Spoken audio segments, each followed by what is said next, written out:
مفيش حاجة نافعة معاكي وبرضه بشرتك جافة. دخل الصيف والحر والبشرة جافة جدا، وبرضه بتعاني من جفاف البشرة ومش عارفة تعملي ايه.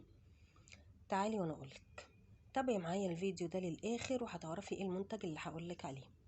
السلام عليكم ورحمة الله وبركاته، معاكم جيسي. هكلمكم النهاردة عن المنتج الجميل ده لونا ايميولانت، منتج جديد من منتجات شركة لونا الرائعة. مرطب للجسم والايد كمان. هقول لكم عجبني ليه وايه رأيي فيه، وهقول لكم كل حاجة عنه. بداية المنتج ده رائع جميل جدا، مرطب عالي للبشرة، غير دهني، مش بيسيب ملمس دهني على البشرة. البشرة بتمتصه بسرعة، ريحته رائعة حرفيا. اي حاجة بيبقى فيها كوكو باتر اللي هي زبدة الكاكاو بتبقى ريحتها خطيرة. ليه انا اخترت المنتج ده بالذات النهاردة عشان اكلمكم عنه؟ عشان فيه ميزات كتيرة. اولا سعره اقتصادي جدا، في ظل الازمة الاقتصادية اللي كلنا بنعاني منها سعره اقتصادي جدا. حجمه حلو، قعد معايا حبة، مش وحشين.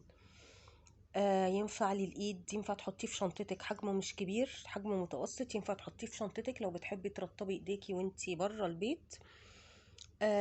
قلنا سريع الامتصاص، ريحته حلوة، سعره كويس، في مميزات كتيرة جدا. اسمه لونا ايميولانت. بصراحة عجبني قوي. انا جربت مرطبات كتير الصيف ده، بس بصراحة اكتر واحد عجبني هو ده، عشان كده حبيت اتكلم عنه. في زيت جوجوبا، في جليسرين، في زبدة الكاكاو، في مرطبات كتير يا جماعة، وسعره بجد خطير وريحته احلى واحلى.